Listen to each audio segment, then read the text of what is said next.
Hello everyone, आज फिर से स्वागत है आपका अपने यूट्यूब चैनल एज एजुकेशन पे। तो कैसे आप लोग? सब अच्छा? पढ़ाई कैसे चल रहा है? ठीक चल रहा है? तो फिजिक्स लगभग हम लोग पढ़ चुके हैं साइंस में, और केमिस्ट्री भी कंप्लीट हो चुका है अपना। अब लास्ट चैप्टर अपना लोग का फिजिक्स का जो बचा है वो है साउंड, चैप्टर 12। तो सर अपना लास्ट यही बचा। अभी तक हम लोग पूरे अच्छे तरीके से सारे चैप्टर्स को कर चुके हैं, तो अब एंडिंग भी अच्छा ही करेंगे। क्या साहब को अच्छे से किया तो इसको भी अच्छे से करेंगे। तो पढ़ने के लिए रेडी हैं आप लोग? साउंड्स, हाँ, सब अपना कॉपी पेन लेकर के बैठ चुके हैं अच्छे से नोट्स बनाने के लिए। तो सर ये चैप्टर कैसा, स्टार्टिंग में थोड़ा थ्योरेटिकल रहेगा, लास्ट में थोड़ा बहुत न्यूमेरिकल्स भी रहेंगे, ठीक है ना। स्टार्टिंग में थ्योरेटिकल रहेगा, बाद में न्यूमेरिकल्स टाइप के रहेंगे थोड़े। तो इसको आपको अच्छे से समझना है, क्या बात है, कैसे साउंड ट्रेवल करता है, कैसे प्रोड्यूस होता है, ये सब कुछ हम लोग इस चैप्टर में पढ़ने वाले हैं, ठीक है। तो सर एंडिंग तो आ गया, एंडिंग तो आ गया, लेकिन पिछला वाला सारा चीज कैसा आपका? पिछला वाला सारा चीज ठीक है? क्या कि भाई अगर आप पीछे वाला चीज छोड़ दीजिएगा, रिवाइज नहीं करते जाइएगा, तो फिर आपका बेस कमजोर हो जाएगा। तो आपको क्या करना है, सबको रेगुलर प्रॉपर वे में रिवाइज करते रहना है, समझ में आया? प्रॉपर वे में रिवाइज करते रहिएगा, हर चीज हमेशा दिमाग में रहेगा, और जहां छोड़े फिर भूल गए। और प्रैक्टिस तो बहुत जरूरी है। हाँ, जितने क्वेश्चन आंसर है या न्यूमेरिकल्स हो, हर चीज का प्रैक्टिस क्या है, बहुत जरूरी है, ठीक है। तो ये चैप्टर को भी हम लोग अच्छे से अब देखेंगे। चलिए, तो आज का सेशन हम लोग आप स्टार्ट करते हैं, देखते हैं साउंड अपना क्या है। तो चलिए देखते हैं। तो सबसे पहले हम लोग देखते हैं प्रोडक्शन ऑफ साउंड, ठीक है ना, कि सर साउंड प्रोड्यूस कैसे होता है। सर साउंड प्रोड्यूस कैसे होता है, ठीक है ना। तो साउंड जो प्रोड्यूस होता है ना सर, वो कोई भी ऑब्जेक्ट के वाइब्रेशन से होता है। क्या चीज से सर? वाइब्रेशन से ही साउंड प्रोड्यूस होता है। तो सर अब वाइब्रेशन क्या है? बात है कि वाइब्रेशन से प्रोड्यूस होता है, लेकिन अब वाइब्रेशन है क्या, बात ये है। तो ध्यान से समझिएगा वाइब्रेशन क्या है, ठीक है ना। किसी भी बॉडी का, समझ में आया, टू एंड फ्रो मोशन, मतलब ऊपर नीचे इस तरीके से होना, वही क्या कहलाता है? वाइब्रेशन कहलाता है। तो समझ में आया वाइब्रेशन क्या है?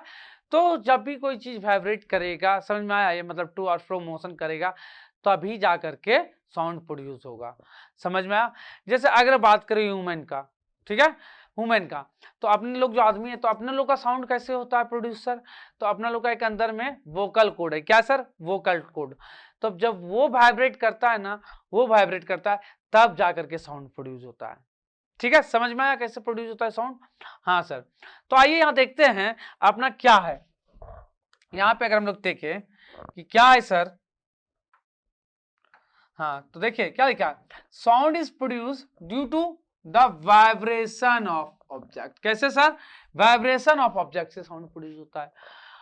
Vibration is the rapid to and fro. Sir vibration किसको कहते हैं sir? Rapid to and fro, जल्दी जल्दी टू एंड फ्रो जो मोशन होगा ना ऑब्जेक्ट का, उसी को क्या कहेंगे सर? अपन लोग वाइब्रेशन कहेंगे। अगर ह्यूमन बॉडी में बात करें, तो वाइब्रेट कौन करता है सर? वोकल कॉर्ड अपना वाइब्रेट करता है। कौन वाइब्रेट करता है? वोकल कॉर्ड, जिससे क्या होता है? साउंड प्रोड्यूस होता है। समझ में आया तक? ठीक है। जैसे अगर हम लोग बात करेंगे एग्जाम्पल का, तो आप ये देख लो, वाइब्रेटिंग ट्यूनिंग फ्रॉक है, ठीक है ना, और एक थ्रेड से मेरे को कुछ बॉल को बांध दिए हैं, ठीक है ना। अब इसको इस तरीके से हिला दिए, ठीक है। अब ये घूमते हुए गया, आया, टक्कर मारा इसको, ठीक है, और फिर अपना चला गया। तो जब इसको टक्कर मारा ना, किसको सर? इसको, तो ये क्या हुआ, आगे पीछे इस तरीके से थोड़ा होने लग गया। क्या होने लग गया? आगे पीछे इस तरीके से वाइब्रेट करने लग गया, समझा? जिससे यहाँ से साउंड प्रोड्यूस होता है और हम लोग सुनते हैं। क्लियर है बात? तो ये एक एग्जाम्पल दिया गया है, जिससे हम लोग को पता चलता है कि इस तरीके से साउंड प्रोड्यूस होता है।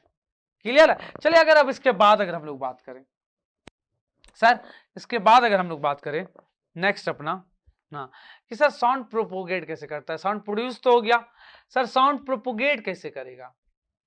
ठीक है ना सर, साउंड प्रोपोगेट कैसे करेगा, सबसे पहले बड़ा बात, ठीक है ना। अब देखिए क्या हुआ कि जैसे कोई चीज वाइब्रेट किया ना, क्या किया सर? वाइब्रेट किया, ठीक है। तो अब उसके वाइब्रेशन से क्या होगा, जो पार्टिकल्स जो भी वाइब्रेट कर रहा है, तो अब वो क्या करेगा, उसके जस्ट बगल वाला जो होगा ना, ठीक है, उसको टक्कर मारेगा, और उसको फिर वो वाइब्रेट कर देगा। फिर क्या होगा, वो अपने बगल वाले को टक्कर मारेगा, ठीक है। जैसे ये इसको हम टक्कर मारे, आगे बढ़ा होगा, टक्कर मारे, आगे गया ना, ट्रू भी हुआ, फ्रो भी आया, दोनों हुआ। तो जब गया होगा तो उस तरीके से टक्कर मारा होगा, इधर आया होगा तो इधर भी टक्कर मारा होगा। तो इस तरीके से एक टक्कर मारते गया। जैसे एयर में हम बात कर ले, एयर में अगर हम एयर में उस तरीके से टक्कर मार रहे हैं तो एयर का एक पार्टिकल्स टकराया, फिर ये पार्टिकल्स अगले वाले से टकराया, अगले वाला उससे टकराया, इस तरीके से करते करते अपने कान तक क्या होता है, टक्कर आते जाता है। समझ में आया? जिससे हमको पता चलता है कि वहां पे, और वहां पे अपने सेंसर जो भी अपने ईयर में उसको सेंस करते, जो दिमाग को भेजते हैं, और हमको पता चलता है कि क्या बोला जा रहा है। क्लियर हुआ? इस तरीके से साउंड वेव ट्रेवल करता है। तो साउंड वेव सर उसको ट्रैवल करने के लिए मीडियम का जरूरत पड़ता है। जैसे अभी बताया ना, कुछ था रास्ता में तभी ना उसको टक्कर मारते गया। तो ये क्या हुआ कि एनर्जी जो क्रिएट हुआ ना, वो उसको देते गया। तो एनर्जी जब देते जाएगा, कोई भी चीज आइडियल तो होता नहीं है, क्या होगा, थोड़ा थोड़ा एनर्जी वहां से किसी और फॉर्म में रिलीज होते जाएगा ना, जब रास्ते में आते जा रहा है तो जब एनर्जी खत्म हो जाएगा तो हम लोग तक नहीं पहुंच पाएगा। अगर एनर्जी बचा हुआ है तो हम लोग के कान तक पहुंचेगा। इसीलिए हम लोग जैसे जैसे दूर जाते जाते हैं तो क्या होता है, हम लोग को थोड़ा सा एनर्जी कम होते जाएगा इसका पहुंचने के दरमियान, तो अपने लोग को कम सुनाई देते जाता है। और बहुत ज्यादा दूर चले जाते हैं तो हम लोग को सुनाई ही नहीं देता है क्या बोल रहा है सामने वाला। यही रीजन है। क्लियर हुआ बात? तो सर ट्रैवल करने के लिए रास्ते में जो आदमी का जरूरत पड़ा था तो उसको क्या कहते हैं, मीडियम। तो मीडियम का जरूरत पड़ता है। तो मीडियम सॉलिड, लिक्विड, गैस कुछ भी हो सकता है, वैक्यूम में लेकिन ट्रैवल नहीं करेगा। समझा? अगर मीडियम नहीं है तो साउंड ट्रैवल नहीं करेगा। वो भी हम आपको एक एग्जांपल से समझा देंगे। तो अगर यहाँ देखें प्रोपोगेशन ऑफ साउंड, क्या लिखा है, the sound produced by vibrating object travel through a medium to listener. Medium के थ्रू लिसनर तक पहुंचता है। मीडियम अपना क्या क्या हो सकता है सर, सॉलिड हो सकता है, लिक्विड हो सकता है, और गैस हो सकता है। सॉलिड, लिक्विड, गैस हो सकता है। अब क्या दिया कि अगर कोई ऑब्जेक्ट वाइब्रेट कर रहा है, when any object vibrate the particle around the medium vibrate, तो अब उसके अराउंड जो अगल बगल में जो भी पार्टिकल्स होंगे, अभी ये ऐसे वाइब्रेट कर रहा है तो अगल बगल वाले को भी हिलाएगा कि नहीं हिलाएगा, तो सर वो भी पार्टिकल्स भी वाइब्रेट कर जाएगा। ठीक है, कॉन्टैक्ट वाइब्रेटिंग ऑब्जेक्ट्स, तो वो क्या करेगा, फिर अब जो उसके बगल वाला उसको डिस्प्लेस करेगा, फिर वो क्या करेगा सर, अपना जो इक्विलिब्रियम पोजीशन क्या होता है सर, अब ये ध्यान से समझिएगा कि शांति से जो था, अगर कोई चीज शांति से हिल डुल नहीं रहा तो उसको क्या कहेंगे, इक्विलिब्रियम। लेकिन अगर कोई टक्कर उक्कर मारने लग गया ना तो वो उसका क्या होगा, अपना जो शांति से खत्म होकर के हिलना डुलना शुरू कर देगा। उसी को क्या कहते हैं, इक्विलिब्रियम का डिस्टर्बेंस होना। तो इस तरीके से सबका इक्विलिब्रियम डिस्टर्ब होते जाएगा और एक दूसरे को धक्का मारते जाएगा। After displacing the adjacent particle, the first particle come back to its original position. तो जैसे कि क्या हुआ सर, ये वाला टक्कर मारा था इसको ना, ये वाला क्या उसको टक्कर मारा, फिर वो उसको टक्कर मारा, तो ये टक्कर मारने का तो ये अपना पहले वाला पोजीशन पे आ जाता है, जहां था ना वहां। ये भी टक्कर मारने का क्या होगा, अपना पहले वाला पोजीशन पे आएगा। तो टू फ्रो दोनों काम हो रहा है। ठीक है, गया फिर आ गया। ठीक है, कम बैक टू इस ओरिजिनल। ये आपको ध्यान रखना, ये सबसे इंपॉर्टेंट चीज है। This process repeat in the medium till the sound reaches the year. ये प्रोसेस कब तक चलता रहेगा, जब तक साउंड हम लोग के ईयर तक नहीं पहुंच जाए। पहुंच गया मतलब साउंड पहुंच गया अपने कान में, उसका तो है सेंसर लोग जो सेंस करेगा उसको। The disturbance produced by the vibrating body travel through the medium but the particle do not move forward themselves. क्या हुआ सर, अपना साउंड तो चला आया लेकिन पार्टिकल है ना आते चला गया, पार्टिकल अपना पोजीशन चेंज नहीं करेगा, वो वहीं पे आ जाएगा। वाइब्रेट करने का बाद बगल वाले को वो फिर से अपने पहले वाले पोजीशन पे ही आ जाता है। ए वेव इज अब वेव के बारे में देख रहे हैं। वेव क्या, a wave is a disturbance which move through medium by the vibration of the particle of the medium. तो सर वेव क्या, ये एक डिस्टर्बेंस है। वेव एक तरीके का क्या है सर, डिस्टर्बेंस, जो क्या करता है, विच मूव थ्रू ए मीडियम, जो मीडियम में क्या करता है, मूव करता है, bye the vibration of the particle of the medium. अगर मीडियम का पार्टिकल्स क्या करे, वाइब्रेट करे, तो क्या होगा, डिस्टर्बेंस जो मूव करेगा ना सर किसी मीडियम में, वही क्या होता है, अपना वेव होता है। तो वेव के बारे में पूछेगा तो आप ये अच्छे से सेंटेंस लिख सकते हैं। So sound is consider as a wave. तो साउंड को इसलिए हम लोग क्या कहते हैं, वेव कहते हैं।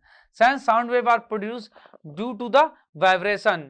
सर तो हमको पता है सर साउंड वेव क्या है सर, वाइब्रेशन से प्रोड्यूस होता है, किसका, पार्टिकल्स का। ठीक है, of the medium. Sound wave are called mechanical wave. तो साउंड वेव को हम लोग क्या कहते हैं, मैकेनिकल वेव भी हम लोग साउंड वेव को कहते हैं। क्लियर हुआ?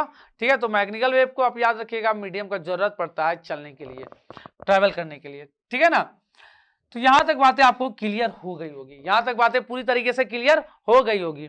ठीक है सर, अब अगर इसके बात करें प्रोपोगेशन साउंड थ्रू एयर की, सर एयर में कैसे प्रोपोगेट करता है साउंड, एयर में किस तरीके से प्रोपगेट करता है। तो ध्यान से समझिएगा, जैसे ये कोई पार्टिकल ये वाइब्रेट किया तो ये क्या होगा, पहले इधर जाएगा, आगे बढ़ेगा, फिर वापस आएगा अपनी जगह पे। तो जब ये आगे बढ़ेगा ना तो टक्कर मारेगा तो प्रेशर बढ़ जाता है। प्रेशर क्या हो जाता है, बढ़ जाता है, समझे। एयर पार्टिकल जो होते हैं ना उसका डेंसिटी जो होता है ना वो ज्यादा हो जाता है, मतलब पार्टिकल सब नजदीक आ जाते हैं। और जब ये वापस आ जाता है अपनी जगह पे तो वहां क्या होता है सर, वो लोग अपने फिर से थोड़ा पोजीशन दूर हो जाता है, समझे, प्रेशर कम हो जाता है वहां पे, ठीक है ना। इस तरीके से ये करते रहता है। तो सर इस तरीके से कंप्रेशन रिफ्रैक्शन होते रहेगा, आगे पीछे हो रहा है ना, तो पार्टिकल्स के बीच भी कंप्रेशन रिफ्रैक्शन होते रहेगा। और वो साउंड के प्रोड्यूस करने के लिए जो एयर के पार्टिकल्स है वो एक दूसरे को टक्कर मारते मारते आगे बढ़ते जाएंगे, जो हम लोग के कान तक पहुंचेगा, समझा। तो आपको ये दिख रहा है यहाँ पे क्या, ये फ्रॉग, ठीक है ना। ये सर क्या है, इस तरीके से हम पीछे भी जाएगा, आगे भी आएगा, पीछे आगे होते रहेगा कि नहीं होते रहेगा, होते रहेगा। तो सर अगर पीछे जाएगा तो रिफ्रैक्शन और आगे आएगा तो कंप्रेशन, ठीक है ना। तो देखिए जैसे आपको यहाँ पे ज्यादा नजदीक दिख रहा है क्या, तो इसको कंप्रेशन कहेंगे। और यहां से यहां तक आपको क्या दिख रहा है, दूर दूर दिख रहा है क्या, तो उसको रिफ्रैक्शन कहेंगे। फिर सर जब ये पीछे आएगा तो कंप्रेशन होगा, रिफ्रैक्ट आगे आएगा तो कंप्रेशन हो गया, ठीक है ना। और फिर पीछे जाएगा तो क्या हो जाएगा, रिफ्रैक्शन, कंप्रेशन हो गया, फिर क्या सर, रिफ्रैक्शन, फिर कंप्रेशन, फिर रिफ्रैक्शन। इस तरीके से चलते रहता है पैटर्न, ठीक है ना। और धीरे धीरे फिर अपने लोग के कान तक पहुंचता है साउंड, ठीक है। तो वही याद दिया, air is the most common medium through which sound travel. Air सबसे ज्यादा कॉमन मीडियम है, उसी से सबका साउंड ट्रेवल करता है। कोई चीज भी आवाज करे उसका साउंड या वाइब्रेट करे हम बोल सकते हैं, तो उसका साउंड किससे थ्रू अपने लोग के कान में आता है सर, तो एयर मीडियम के थ्रू ही आता है, उसी के थ्रू आता है ना maximum time. When a vibrating object move forward, जब ये फॉरवर्ड मूव करेगा तो ये क्या करेगा, it pushes and compress the air in front of its forming a region of high pressure called compression.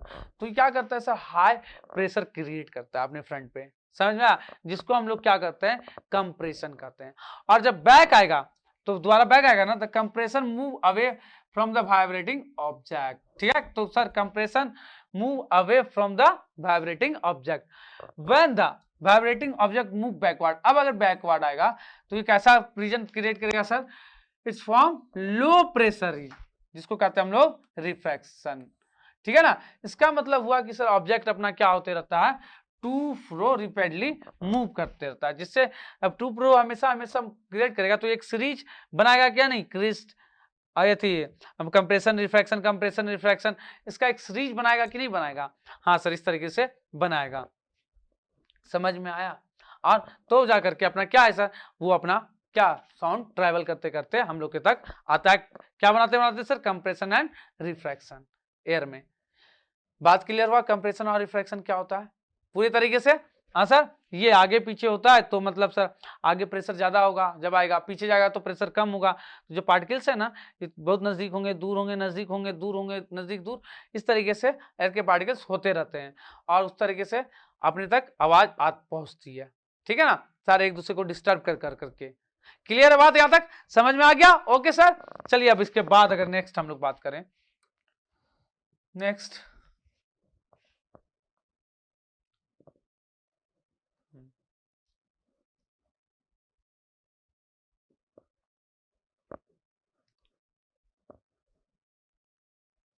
तो ये आप लोग को दिख रहा है सर, ये कंप्रेशन क्रिएट हुआ, रिफ्रैक्शन था, फिर यहाँ कंप्रेशन बीच में जो दूर है ना ये रिफ्रैक्शन है। तो ओवरऑल आगे पीछे आप करते जाइएगा तो लास्टली आपको कैसे दिखेगा, इस तरीके से कंप्रेशन रिफ्रैक्शन इस तरीके से आपको दिखेगा। तो एक बात याद रखिए, ये जैसे ये क्या है ना अपना कंप्रेशन है, यहाँ भी कंप्रेशन, तो जो दो कंप्रेशन के बीच का जो डिस्टेंस होता है ना उसी को हम लोग वेवलेंथ कहते हैं। कहां से कहां तक का सर, दो कंप्रेशन या दो रिफ्रैक्शन उसके बीच का जो गैप होगा उसी को हम लोग क्या कहेंगे, वेवलेंथ कहेंगे। क्लियर हुआ, या दोनों के बीच का जो डिस्टेंस होगा। तो इसका मतलब हुआ सर मीटर यूनिट हम लोग यूज कर सकते हैं कंप्रेशन रिफ्रैक्शन कंप्रेशन के बीच का डिस्टेंस मेजर करने के लिए। क्या यूज कर सकते हैं हम लोग सर, मीटर यूनिट यूज कर सकते हैं। अब ज्यादा छोटा हुआ तो नैनोमीटर यूज करेंगे, मिलीमीटर यूज करेंगे, जो भी होगा हम लोग देखेंगे। लेकिन सर डिस्टेंस वाला यूनिट यूज कर सकते हैं, क्योंकि वेवलेंथ एक तरीके का क्या हो गया, डिस्टेंस हो गया ना। कंप्रेशन के बीच का डिस्टेंस बोले या रिफ्रैक्शन के बीच का डिस्टेंस बोले। तो वेवलेंथ आपको समझ में आ गया कि क्या होता है। आगे समझ में, यहां तक कोई दिक्कत नहीं हुआ होगा। चलिए सर, इसके बाद नेक्स्ट टॉपिक अपना sound needed medium to travel. तो हमको पता चल गया सर साउंड तो मीडियम चाहिए ही, तभी ना वो क्या करेगा, एक दूसरे को डिस्टर्ब करते जाएगा। क्या कि ये सर पार्टिकल्स जो होते हैं वो अपने पोजीशन से जाते नहीं है कहीं, ठीक है ना। तो सर अगर हमको बात किया जाए कि आप कैसे एक्टिविटी करके दिखाओ कि सर साउंड प्रोड्यूस होता है कि नहीं। अगर हम नॉर्मल बेल ऐसे लेकर के बजाएं तो हमको आवाज सुनाई देता है ना। लेकिन जब हम उसको वैक्यूम में रख दें, किसमें सर, वैक्यूम, जहाँ कुछ भी ना हो, ठीक है ना, तो सर अब क्या होगा, वहां पे एक देखिए आवाज रख दी, अलार्म लगा के छोड़ दिए, तो वो जो बजेगा ना तो हम लोग के तक आवाज नहीं आएगा, हम लोग तक आवाज नहीं आएगा। इसका मतलब हुआ कि सर वैक्यूम में ये साउंड ट्रेवल नहीं करता है, इसी कारण से हम लोग सुन नहीं पाते हैं। क्लियर हुआ बात यहां तक। तो सर मीडियम का बहुत जरूरी है। तो हो सकता है कि किसी मीडियम में ज्यादा स्पीड चल जाए, किसी मीडियम में कम स्पीड चले। तो सॉलिड में क्या होता है ना, पार्टिकल्स सब बहुत ज्यादा नजदीक होते हैं। पता है आपको सॉलिड के पार्टिकल्स क्या होते हैं, ज्यादा नजदीक होते हैं ना। तो सर अगर उसको डिस्टर्ब करना होगा तो तुरंत आसानी से डिस्टर्ब करते चला जाएगा कि नहीं। जबकि अगर लिक्विड में बात करें तो पार्टिकल्स क्या होते हैं, थोड़ा ज्यादा दूर होते हैं। लिक्विड में पार्टिकल्स थोड़ा ज्यादा दूर होते हैं और गैस में बहुत ज्यादा दूर। तो सर अगर डिस्टर्ब करना है एक पार्टिकल्स को दूसरे पार्टिकल्स को, लिक्विड में थोड़ा ज्यादा प्रॉब्लम होगा और गैस में और भी ज्यादा प्रॉब्लम होगा कि नहीं। तो क्या सर, तो अपना मतलब ये समझ में आया कि सर साउंड में आसानी से प्रोपोगेट कर जाएगा क्या साउंड अपना सॉलिड में, तो क्योंकि उसके पार्टिकल्स नजदीक होते हैं। तो सर सबसे ज्यादा स्पीड साउंड का किस में होगा, सॉलिड में होगा। क्लियर हुआ। तो एग्जाम में एमसीक्यू फॉर्म में पूछ सकता है क्वेश्चन कि सर सबसे ज्यादा स्पीड किस में होगा और सबसे कम किस में होगा। तो सबसे ज्यादा स्पीड सॉलिड में और सबसे कम गैस में। क्लियर बात। ओके सर, यहां तक भी बात समझ में आ गया। अब क्या सर, साउंड वेव और लॉन्गिट्यूडिनल वेव। ठीक है सर, लॉन्गिट्यूडिनल वेव क्या होता है, अब यहाँ पे हम ये देखेंगे सर। और एक ट्रांसवर्सल वेव है, वो क्या होता है, ये चीज, दो चीज अब हमको यहाँ पे समझना है अच्छे से। तो दो प्रकार का वेव हमको देखना है, एक लॉन्गिट्यूडिनल और एक ट्रांसवर्सल। तो अपना साउंड वेव कैसा होता है सर, लॉन्गिट्यूडिनल वेव होता है, ये हम समझ गए। तो लॉन्गिट्यूडिनल वेव का मतलब क्या होता है, अब ये समझिएगा, ठीक है ना। तो क्या हो रहा था सर, हम लोग को पता है कि सर डिस्टरबेंस प्रोड्यूस हो रहा था सर।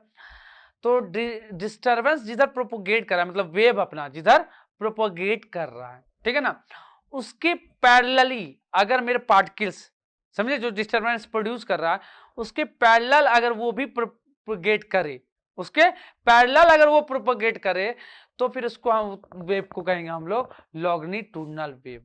तो ऐसे वेव को हम लोग क्या कहेंगे, लॉन्गिट्यूडिनल वेव। ठीक है। अब ध्यान से समझिएगा कि ट्रांसवर्सल वेव क्या है। तो ट्रांसवर्सल वेव क्या है कि डिस्टरबेंस जिधर अपना प्रोपोगेट कर रहा है, कि या सर डिस्टरबेंस जिधर प्रोपोगेट कर रहा है, पार्टिकल्स उसके परपेंडिकुलरली क्या करे, ट्रू फोर मतलब प्रोपोगेट करे, समझे, फ्लक्चुएट करे, कैसे, परपेंडिकुलरली। तो इस तरीके के प्रोपोगेशन को हम लोग क्या कहेंगे, मतलब वेव को कहेंगे ट्रांसवर्सल वेव। तो दोनों चीज समझ में आया। मतलब सर जिधर डिस्टरबेंस है इस डायरेक्शन में, उधर ही क्या मेरा सर पार्टिकल्स का भी मोशन उसी डायरेक्शन में प्रोपोगेट कर रहा है। तो क्या मतलब पैरेलल उसके, ऐसे बोल सकते हो आप। तो इस तरीके से मोशन को, वेव को क्या कहेंगे हम लोग सर, अपना लॉन्गिट्यूडिनल वेव, लॉन्गिट्यूडिनल। और अगर उसकी जिधर डिस्टरबेंस मोशन कर रहा है अपना, उसके परपेंडिकुलरली ये मोशन करे अपना क्या, पार्टिकल्स, तो इसको क्या कहेंगे हम लोग सर, ट्रांसवर्सल वेव। तो हमको पता है सर क्या कि साउंड जो प्रोपोगेट करता है मीडियम में, ठीक है, वो एक तरीके का सीरीज रेडी करता है। क्या करता है, सीरीज रेडी करता है। क्या चीज का series sir, compression and refraction, यही ना, ये कंप्रेशन एंड रिफ्रैक्शन प्रोड्यूस करता है। अगर आगे देखिए, इन this wave the particles move back and front. Sir तो सर इस वेव में क्या होता है सर, अपना पार्टिकल्स जो ना बैक और फ्रंट पैरेलली अगर मूव करे, किसके parallelly sir, direction of propagation of disturbance. Disturbance जो है ना उसका प्रोपोगेशन के जैसा डायरेक्शन है, उसके पैरेलली क्या करे सर, मूव करे। ठीक है ना सर, कौन, अपना वेव, पार्टिकल्स, वेव के पार्टिकल्स, ठीक है ना सर। जो वेव है ना अपना साउंड वेव, उसके पार्टिकल्स अगर क्या करे, उसके पैरेलल प्रोपोगेट करे तो हम क्या कहेंगे इसको सर, इसको कहेंगे लॉन्गिट्यूडनल वेव। क्या कहेंगे सर? Longitudinal wave. तो साउंड वेव एक तरीके का लॉन्गिट्यूडनल वेव है। लेकिन वेव के पार्टिकल्स, क्या वेव के पार्टिकल अगर परपेंडिकुलरली गति करे, समझ में, परपेंडिकुलरली क्या करे, मोशन करे, समय प्रोपोगेट करे, किसके प्रोपोगेशन के सर? डिस्टरबेंस के प्रोपोगेशन के, तो उसको हम लोग क्या कहेंगे? हम लोग कहेंगे ट्रांसवर्सल वेव। तो वही लिखा, there is another kind of wave called transversal wave.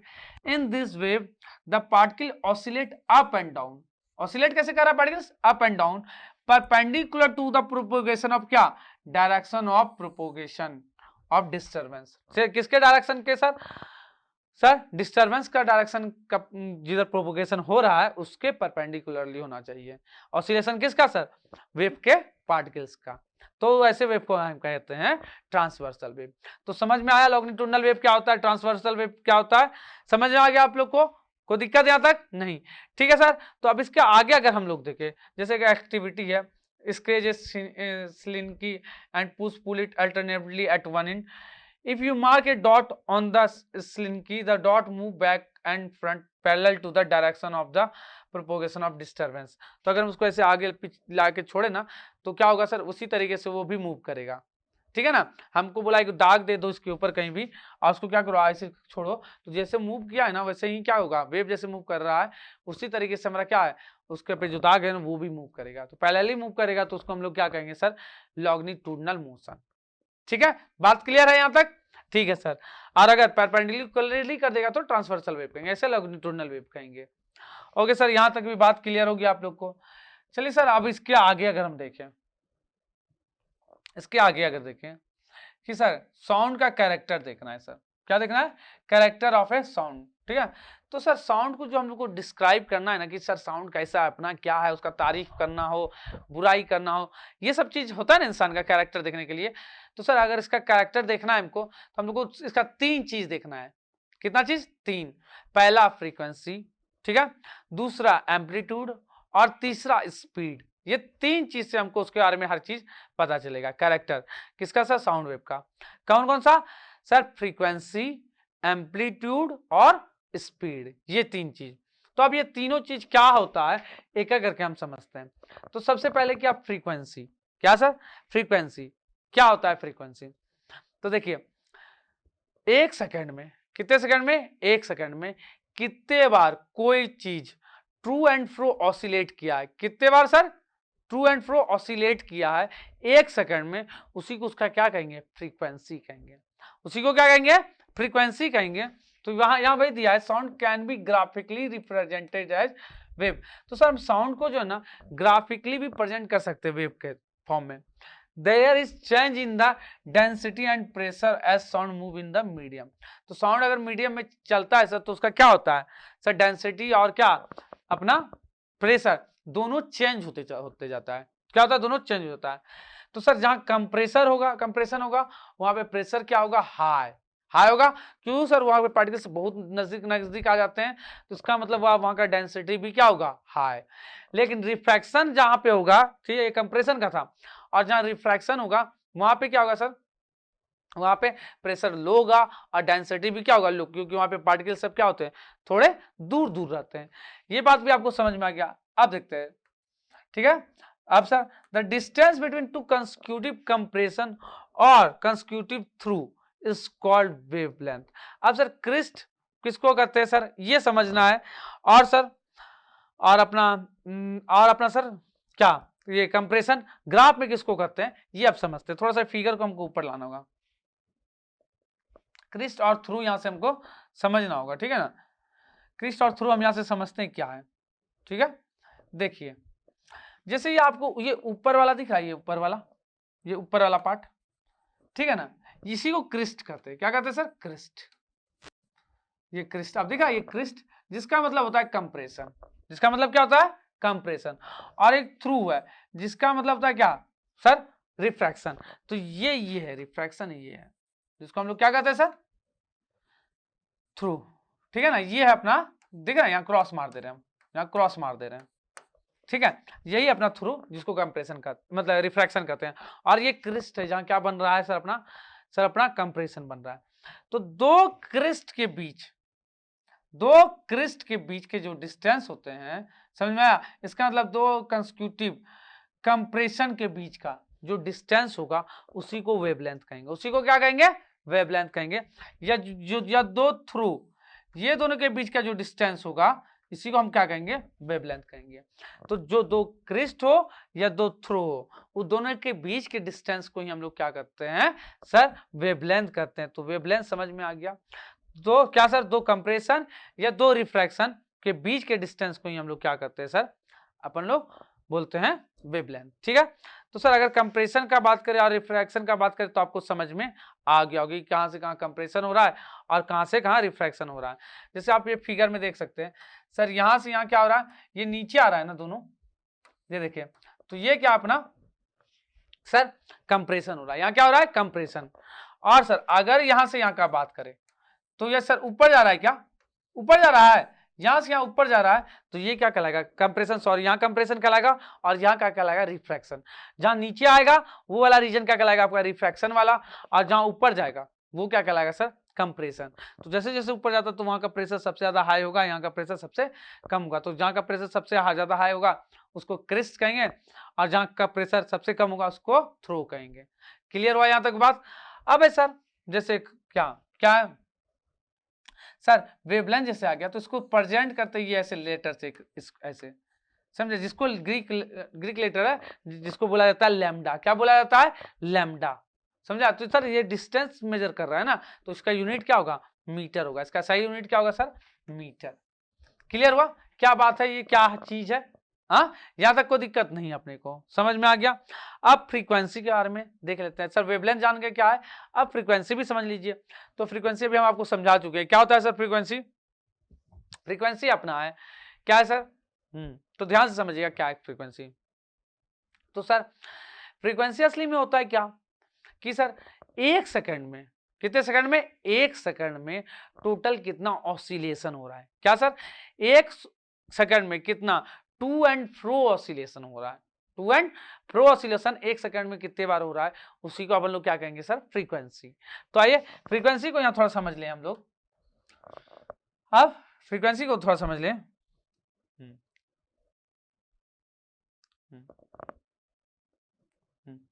तो ध्यान से देखिए क्या है sir? When sound is propagate through a medium, the density of the medium oscillate between A maximum value and A minimum value.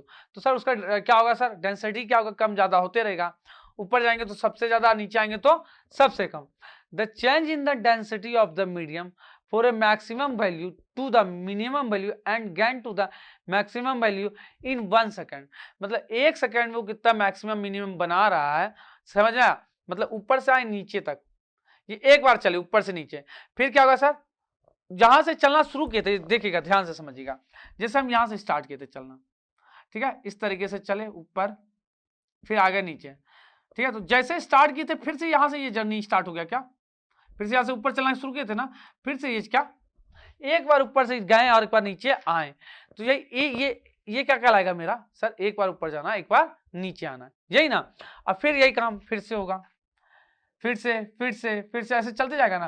तो एक second में कितने बार ऊपर गया और कितने बार नीचे आए, यही क्या कहलाएगा मेरा? एक ऑसिलेशन। यही क्या होगा? एक ऑसिलेशन। तो एक सेकंड में कितना ऑसिलेशन करेगा कोई चीज, उसी को हम लोग क्या कहेंगे सर? फ्रीक्वेंसी। उसी को क्या कहेंगे? फ्रीक्वेंसी। तो क्या है sir? The number of oscillation per unit time is called the frequency of the sound wave. तो सर साउंड वेव का फ्रीक्वेंसी समझ में आ गया सर। अब सर इसको प्रेजेंट कैसे करते हैं? इस तरीके से म्यू टाइप कुछ प्रेजेंट किया जाता है, इस तरीके से थोड़ा सा भी बना के इस तरीके से आप प्रेजेंट कर सकते हैं, ठीक है। न्यू जिसको बोला जाता है सर ग्रीक लेटर न्यू, ठीक है ना सर। अब इसका एसआई यूनिट बात किया जाए फ्रीक्वेंसी का क्या होता है, तो हर्ज इसका एसआई यूनिट होता है। क्या एसआई यूनिट होता है? हर्ज। तो सर अगर आपको फिर से एक और एग्जांपल देखना है कि सर कैसे, जैसे आप मान लीजिए आपने छत पे जा रहे हैं, छत पे गए फिर एक नीचे आए, तो ये ऊपर जाना और नीचे आना एक बार कंप्लीट जो काम हुआ, अब कहलाएगा एक ऑसिलेशन। फिर गए ऊपर से नीचे आए तो ये दो ऑसिलेशन। मतलब फिर से वही काम स्टार्ट हो तो उसको क्या कहेंगे हम लोग? One oscillation. जैसे हम आपको ग्राफ दिखा रहे हैं यहाँ इस तरीके से, है ना। तो यहां से शुरू हुआ, ये पूरा ऊपर गया, पूरा नीचे आया, यहां तक आ गया। अब फिर से क्या होगा? जैसे यहां से ऊपर गया था, फिर अब ऐसा चलेगा क्या? तो यहां से यहां तक या एक ऑसिलेशन कहलाएगा। यहां से यहां तक क्या कहलाएगा? एक ऑसिलेशन। तो 1 सेकंड में जितने बार ऑसिलेट करेगा वो, वही उसका क्या कहलाएगा? फ्रीक्वेंसी। तो ये फोटो में एक बार ऐसे ऊपर से नीचे आ गया, फिर से वही काम होगा, फिर से वही काम होगा ना। तो सर यही क्या कहलाएगा? अपना फ्रीक्वेंसी। 1 सेकंड में जितने बार होगा ये। तो ये एक ऑसिलेशन है सिर्फ। ठीक है सर, क्लियर हो गया यहां तक बात आपका? ठीक है। हाँ, तो अब सर एक और बात कि अगर सर वेवलेंथ लॉन्गर है, क्या सर? लॉन्गर वेवलेंथ मींस क्या sir? Fewer wave, low frequency, low sound. ठीक है, अगर वेवलेंथ ज्यादा है तो फ्रीक्वेंसी क्या होगा? अपना कम होगा। ठीक है, ऑसिलेशन अपना क्या हो जाएगा? कम हो जाएगा, जिससे साउंड लो साउंड प्रोड्यूस होगा, जिससे साउंड भी क्या होगा? लो प्रोड्यूस होने वाला है। ठीक है सर, ये हो गया। अब इसके बाद है कि सर टाइम पीरियड क्या होता है? क्या बात है? Time period. तो फ्रीक्वेंसी का जो उल्टा होता है ना, उसी को हम लोग टाइम पीरियड कहते हैं। किसको टाइम पीरियड कहते हैं? फ्रीक्वेंसी के उल्टा को। तो फ्रीक्वेंसी क्या था सर? 1 सेकंड में कितने ऑसिलेशन करते हैं, यही ना। तो अब टाइम पीरियड क्या होता है? ध्यान से समझिएगा। टाइम पीरियड, एक ऑसिलेशन कंप्लीट करने में जो टाइम लगे, मतलब एक बार ट्रू से फ्रो मोशन करने में जो टाइम लगे, उसी को हम लोग क्या कहेंगे? टाइम पीरियड कहेंगे। टाइम पीरियड समझ में आया?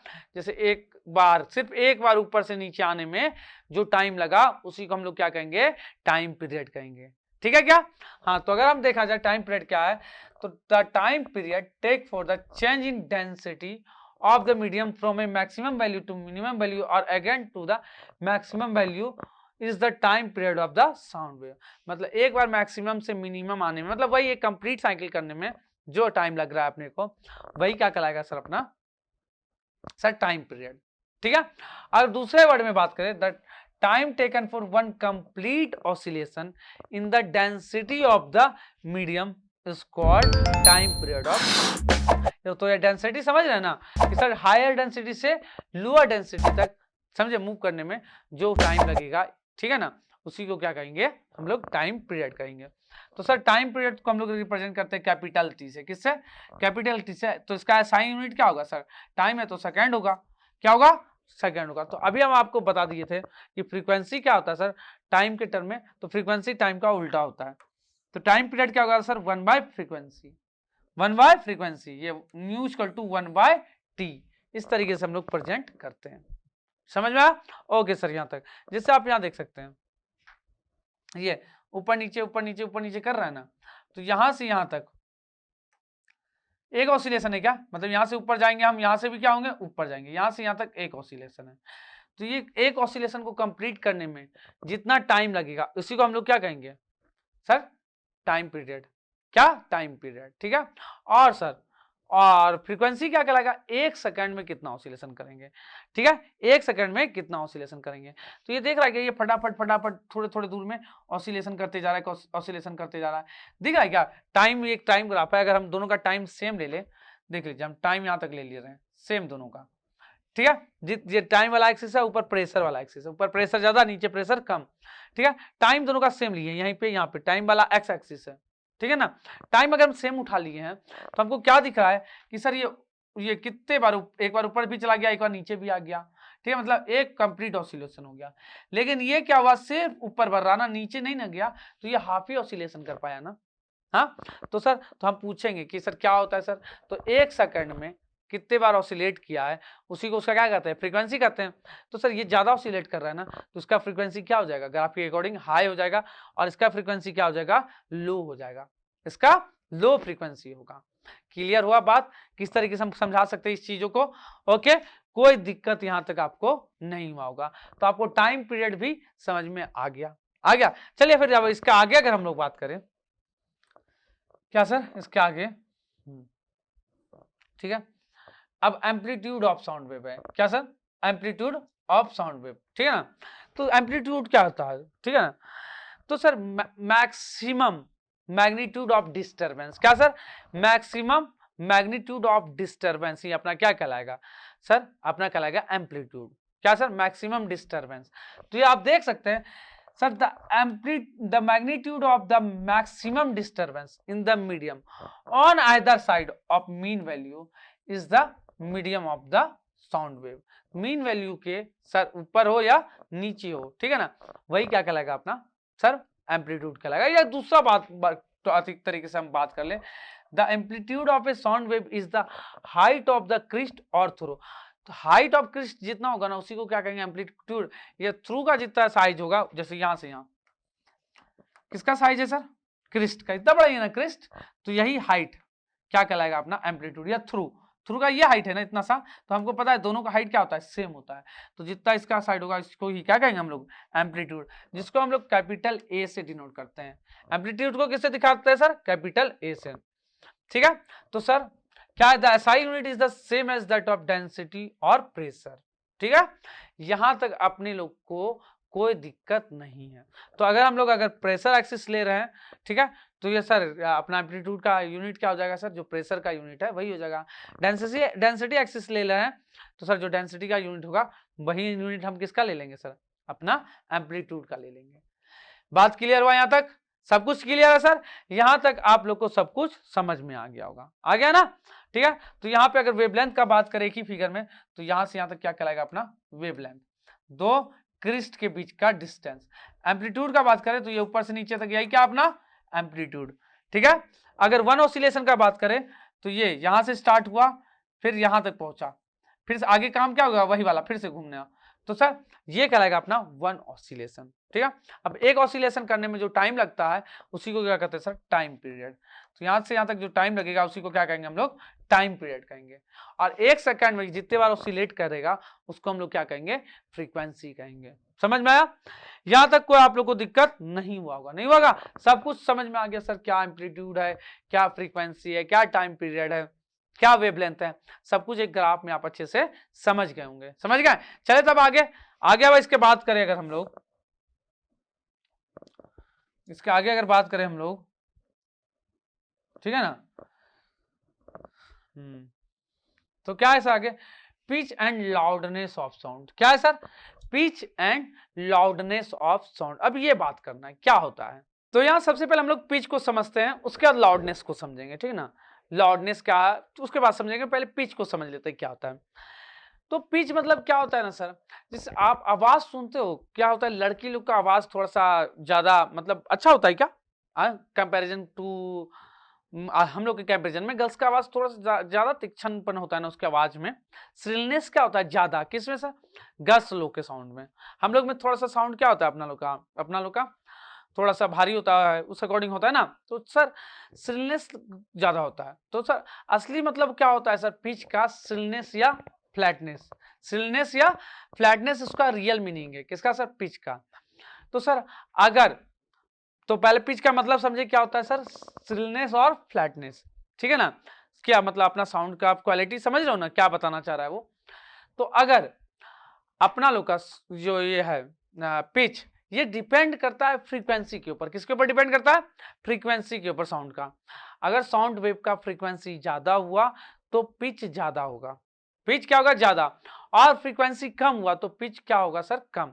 तो गर्ल्स लोग का जो होता है ना पिच ज्यादा होता है, पिच क्या होता है ज्यादा, मतलब उसका फ्रीक्वेंसी क्या होता है गर्ल्स का ज्यादा। इसी कारण से जो फोन पे आजकल लड़का लोग रात भर समझे तो वो क्या है ज्यादा फ्रीक्वेंसी सुनता है, समझे, उसके वहां पिच ज्यादा होता है, वो सुनने का मन करता है, समझा। इसी कारण से लोग का आवाज सही निकलता है, तो उसका गलती नहीं है, आवाज ही अच्छा निकल रहा है तो बेचारा सुनेगा ही सुनेगा, रात भर जगना पड़े फिर भी जगेगा, समझा। लेकिन लड़कों का क्या होता है, उस अकॉर्डिंग पिच कम होता है तो उतना मधुर आवाज नहीं निकलता है, इसलिए उससे बात नहीं करता है, ठीक है ना। तो समझ गए ना, और कुछ मत समझिएगा, बस यही समझिएगा कि आवाज अच्छा निकलता है इसीलिए बात करता है। तो कोई भी चीज अच्छा मधुर रहेगा तो कान को सुनने का मन करता है, तो यही है अपना पिच, ठीक है सर। तो अब क्या सर, जैसे हम लोग कुछ बोलते हैं ना तो एक साउंड वेव अंदर गया कान में, ठीक है ना, तो अगला साउंड वेव फिर से अंदर कान में जानते हैं कितने टाइम के बाद, 1/100 सेकंड के बाद पहुंचता है। कितने सेकंड के बाद सर, 1/100 सेकंड के बाद, ठीक है। और सर यही चीज था, अगर यहाँ पे एक ग्राफ दिया, ये ग्राफ क्या बता रहा है ना कि अगर वेवलेंथ शॉर्टर होगा, वेवलेंथ क्या होगा, शॉर्टर होगा, तो उसमें क्या होगा, बहुत सारे वेव्स बन सकते हैं, क्या सर, लॉट्स ऑफ वेव आ जाएंगे, जिसका मतलब हाई फ्रीक्वेंसी होगा और सर क्या होगा, हाई साउंड, ठीक है। और ये अगर उल्टा हुआ, लॉन्ग वेवलेंथ हो गया तो सब कुछ क्या होगा, छोटा हो जाएगा, fewer waves, sir low frequency low sound, clear है बात, ठीक है सर।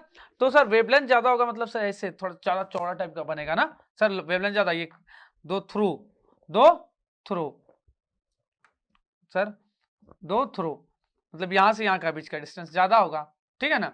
लेकिन इसमें क्या होगा सर, बहुत कम होगा। क्या होगा, कम। तो यहाँ वेवलेंथ क्या है अपना सर, कम है, और यहाँ क्या है, ज्यादा है, ठीक है। चलिए अब इसके बाद सर पिचनेस तो समझ गए, पिच। अब सर क्या समझना है हमको, लाउडनेस। क्या समझना है, लाउडनेस। तो आइए बताते हैं लाउडनेस क्या होता है, ठीक है। चलिए समझते हैं लाउड।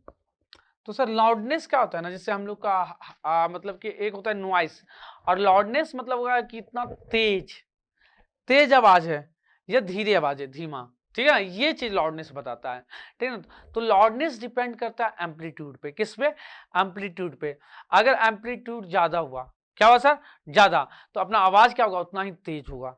अगर एम्पलीट्यूड कम हुआ साउंड वेव का, तो अपना आवाज क्या होगा, उतना ही धीमा होगा। तो लाउडनेस से हमको पता चलता है कितना ज्यादा या कम। तो वही याद है, loudness of sound depends upon the amplitude of vibration. किस पे डिपेंड करता है, एम्पलीट्यूड। और एम्पलीट्यूड क्या होता है हमको पता है सर, ये जैसे ये है ना अपना एक्सिस, तो सर इसके ऊपर कितना ये डिस्टेंस है, हाइट है किसका, क्रिस्ट का, या नीचे थ्रू का कितना हाइट है, वो हाइट ही क्या कहलाता है, एम्पलीट्यूड कहलाता है। If the amplitude is bigger the sound is loud, if the amplitude is smaller the sound is soft. तो साउंड अपना क्या हो जाएगा, सॉफ्ट हो जाएगा, और लाउड उस समय में लाउडर हो जाएगा, ठीक है। तो सर जैसे यहाँ देखिए एम्पलीट्यूड क्या है सर अपना, ज्यादा है ना, तो ये लाउडर हो गया। और यहाँ क्या है सर, एम्पलीट्यूड कम है ना, क्या है सर, कम है, तो ये क्या होगा अपना, सॉफ्टर होगा। देख रहे हैं एम्पलीट्यूड कम है ना, ये मीन बनाए हैं, ठीक है, वहां से उसके ऊपर देख रहे ग्राफ, ठीक है ना, किसका सर, क्रिस्ट कितना ऊपर है, ठीक है। तो इस तरीके से हम लोग लाउडनेस और क्या सर पता कर सकते कि लाउडनेस कैसा, अपना साउंड सॉफ्ट है कि ज्यादा लाउडली है। क्लियर है, ओके सर, यहाँ तक कोई तकलीफ नहीं है हम लोग को। चलिए इसके बाद हम लोग अगर नेक्स्ट आगे चले, बात करें स्पीड ऑफ साउंड। क्या सर, स्पीड ऑफ साउंड। तो स्पीड ऑफ साउंड समझने से पहले हम समझ लेते हैं कि सर नॉइस क्या होता है, ठीक है ना, नॉइस कब क्रिएट होता है, और जब हम लोग को अच्छा म्यूजिक कब लगता है, जैसे म्यूजिक वगैरह का साउंड है ना, वो कैसा होता है। तो वहां क्या होता है ना छोटू, जैसे म्यूजिक बज रहा है ना, तो वहां का फ्रीक्वेंसी का जो रेंज होता है ना, फिक्स रेशियो में होता है। कि सर अभी 3 का साउंड मतलब अगर रेशियो निकालेंगे, ठीक है ना, तो साउंड का तो एक फिक्स रेशियो में होगा, 3:2, 2:1, इस तरीके से एक फिक्स रेशियो में होगा, अगर बढ़ेगा तो उसी अकॉर्डिंग। लेकिन अगर नॉइस है ना, तो अलग अलग साउंड का क्या होता है जानते हो आप, जिस नॉइस में बहुत सारा साउंड आता है ना, इधर से कोई गाड़ी गा रहा है, उधर कुछ और चीज का आ रहा है, उधर कुछ और चीज का, तो किसी का फ्रीक्वेंसी जो है एक फिक्स रेशियो में नहीं होगा। जबकि हम लोग म्यूजिक सुनते हैं ना, तो वहां क्या होता है, तबला बांसुरी जो भी है ना, हर चीज, तो उसका जो साउंड का फ्रीक्वेंसी सब है ना, वो एक फिक्स रेशियो में रहता है। क्या रहता है, फिक्स रेशियो में रहता है। तो इस कारण हम लोग को क्या होता है कि सर म्यूजिक अच्छा लगता है सुनने में, म्यूजिक अच्छा लगता है, जबकि ये हल्ला गुल्ला नॉइस क्या है, बेकार लगता है, दिमाग खराब होता है उससे। समझ में आया, ठीक है सर। तो आप बता दीजिए सर स्पीड ऑफ साउंड क्या है, साउंड का स्पीड। तो आपका साउंड का पता है स्पीड, सर साउंड कितना तेजी से अपने तक पहुंच रहा है, वही स्पीड है उसका। तो हम आपको बताए थे कि सर पार्टिकल्स, सॉलिड के पार्टिकल्स बहुत करीब करीब होते हैं, करीब होते हैं ना, तो सर स्पीड साउंड का सबसे ज्यादा किस में होगा सर, किस में होगा, तो सॉलिड में होगा, उससे कम लिक्विड में, और सबसे कम गैस में। तो वही बोल रहा है the speed of sound is different in different medium. The speed of sound is more in किस में, सॉलिड में, less in liquid and least in किस में, गैसेस, ठीक है। अब एक चीज और जान लीजिए कि जो साउंड है ना सर, वो डिपेंड करता है टेम्परेचर पे भी। किस पे डिपेंड करता है, the speed of sound also depend on the temperature of medium. Medium पे डिपेंड करता है या, और सर मीडियम के टेम्परेचर पे भी डिपेंड करता है। अगर टेम्परेचर ज्यादा हो गया, टेम्परेचर क्या होगा, ज्यादा, तो साउंड का स्पीड भी ज्यादा हो जाएगा, ठीक है। और अगर टेम्परेचर कम हो गया, तो स्पीड साउंड का भी क्या हो जाएगा, कम हो जाएगा। तो वही लिखा है the temperature of the medium is more, the speed of the sound is more. Medium का टेम्परेचर ज्यादा हो गया, तो स्पीड भी क्या हो जाएगा, ज्यादा हो जाएगा। तो आप देख सकते हैं जैसे सॉलिड में एल्युमिनियम, स्टील, ये सब कुछ एग्जांपल है, ब्रास, ग्लास, तो स्पीड कितना कितना है साउंड का। जैसे जैसे धीरे धीरे जाएंगे लिक्विड और कम होते जाता है, और गैस में नीचे जाएंगे तो और कम होते चला जाएगा। समझ में आया। तो सबसे ज्यादा स्पीड किस में होता है सर, साउंड में, सॉलिड में। तो ये याद रखिएगा, एमसीक्यू में पूछ सकता है, तो आपको टिक करके आना है। और लिस्ट गैस में, ठीक है सर। अब अगर रिलेशनशिप अगर हम लोग निकालना चाहें किसमें सर, स्पीड, फ्रीक्वेंसी और वेवलेंथ में। किसमें सर, स्पीड, फ्रीक्वेंसी और वेवलेंथ में। तो आइए हम यहाँ पे आपको समझाते हैं, ठीक है ना। चलिए आइए, तो आप हमको बताइए तो सर, अगर हम बात करें स्पीड का, तो क्या होता है डिस्टेंस अपॉन टाइम। ये आप लोग पढ़े हैं क्या? स्पीड इक्वल टू क्या होता है?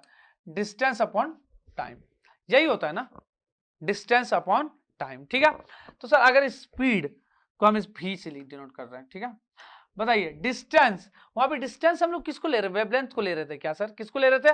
वेवलेंथ को ही ले रहे थे ना डिस्टेंस के टर्म में, तो सर ये वेवलेंथ लिख देते हैं। और टाइम, सर टाइम पीरियड ले रहे हैं टी। ठीक है, अब बताइए सर टाइम पीरियड अगर क्या होता है सर? यहाँ पे टाइम पीरियड 1/t हो गया, इंटू क्या यही है, इसको थोड़ा सा अच्छे से लिख दिए। ठीक है, अब बताइए सर अगर 1/t किसको कहते थे हम लोग? फ्रीक्वेंसी को कहते थे क्या? फ्रीक्वेंसी, टाइम पीरियड का उल्टा क्या होता था? फ्रीक्वेंसी ना। तो सर इस तरीके से म्यू डिनोट कर दिए और ये तो वेलोसिटी इक्वल टू क्या होता है सर?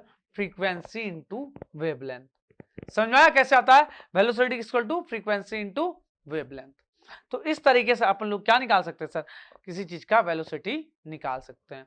तो अब टाइम पीरियड ले रहे हैं, इसीलिए यहाँ हम क्या ले रहे हैं? वेवलेंथ, क्योंकि हमको पता है एक क्रिस्ट से दूसरे क्रिस्ट तक का जो डिस्टेंस होता है उसी को वेवलेंथ कहते हैं ना। तो हम लोग उतना ही डिस्टेंस ले रहे हैं जितना टाइम पीरियड ले रहे हैं।